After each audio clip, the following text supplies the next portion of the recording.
So where does projection in voice come from? A few places. One is the tone itself, the tone quality itself. A brighter tone projects more than a dull tone. Next is just in kind of how you pulse your singing, how you pulse the articulation, because a lot of it is in you giving us information that then we fill in the blanks. So not everything has to be even. A lot of it's in how we skip off a consonant and we kind of pulse that consonant a little bit. Our ear then can understand what's happening, both from an articulation point of view and from a projection point of view.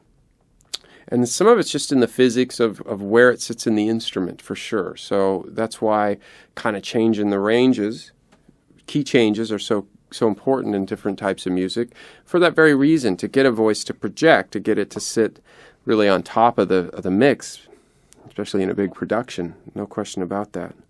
So let's look at a few things here.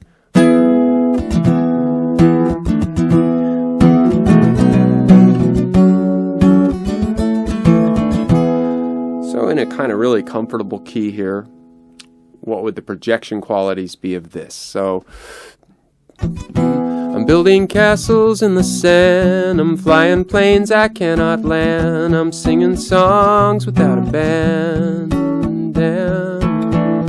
So I took a very even kind of course there. Building castles in the sand, flying planes I cannot land. So the first part of this could be in what I mentioned in more of kind of a pulse, giving this thing a pulse. I'm building castles in the sand, I'm flying planes I cannot land, I'm singing songs without a band. Damn. So I'm giving it a pulse. I'm pulsing. But the truth is as I do those pulses, I have to have somewhere to go with that. So I'm kind of opening. I'm finding my little openings. I'm skipping off of consonants, but I'm opening up on some vowels. So I have to know where to take some of that. Now, some is just in creating the space itself. I'm building castles in the sand, sand, castle, ah. Nice open vowel, ah. Building castles in the sand. Planes I cannot land, songs without a band. So I'm finding those little openings, and I'm creating space, and then I'm filling that space really quickly. So that's a big part of projection and articulation, is knowing how to find those spaces and take those opportunities when they come up, and vowels are key for that, and the different vowel sizes are key for that. So that's a big deal. Another is just in the general tone. Say I'm kind of dull. I'm building castles in the sand, I'm flying planes I cannot land. Even if I do those openings, they're not going to go too far. I'm building castles in the sand, I'm flying planes I cannot land. So I'm opening, but nothing's happening. So definitely understanding the difference in your tonal qualities from a duller tone to a brighter tone. And this involves, for one, understanding direction, knowing the difference between one's kind of closed up. It could also be deep in the body. I'm building castles in the sand. I'm kind of pulling down pretty hard here, probably too hard for this part of the range.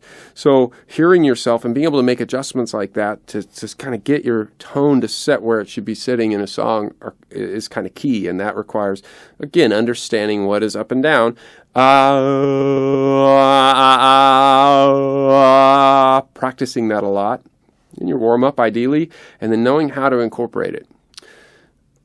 Changing the key will automatically start bringing everything up, and that's why it gets used so much. So even if I'm ostensibly a little dull or pulling down, it's going to start naturalizing that. I'm building castles in the sand, I'm flying planes I cannot land, I'm singing songs without a band. Damn, I wonder where it all went wrong. Maybe I knew it all along, but I keep going till I can, man. So immediately the energy pulls me up, pulls me into a brighter place, this like it will with all acoustic instruments. And so that solves some things. Of course, I have to be able to hold on to something there. I have to be able to hold on to what is a projecting tone in the first place. And one vibrancy is a key, and one big element of vibrancy is understanding whether air is slipping or not slipping. If I'm not able to hold on to that, say as I get into a higher range, chances are it's going to slip, and I'm going to end up with this. I'm building castles in the sand, I'm flying planes I cannot land, I'm singing songs without a band, damn. So, building castles in the sand, I'm building castles in the sand, Understanding air and not air is very key. I talk a lot about that in the Art of Body Singing and some other clips I've got here. So I'll let you look at those, but those are key. And then if I can get that tone bright and vibrant, I can then let some colorful things like some air come in. But if I let some air come in, I'm going to have to follow it with energy. If I just let air go past this thing, I'm building castles in the sand, I'm building castles in the sand, and I let air go down, it's going to diminish. I'm building castles in the sand, so I have to understand how to follow that with energy. Well, I'm building castles in the sand, I'm flying planes I cannot land. So I can have this, some air, some energy, some vibrancy, and then in those little opportunities, I can do the things I do, which is really quickly shave off the air and get into those bigger vowels and let it pulse. I'm building castles in the sand, I'm flying planes I cannot land, I'm singing songs without a band, damn, like that. And then maybe I want to get aggressive with it. I'm building castles in the sand, I'm flying planes I cannot land, I'm singing songs without a band, damn. I wonder where it all went wrong, maybe I knew it all along, I keep going till I can, man. Probably not with that, but that's how I do it if I wanted to. Some version of that. So anyway, projection and tone comes from those elements.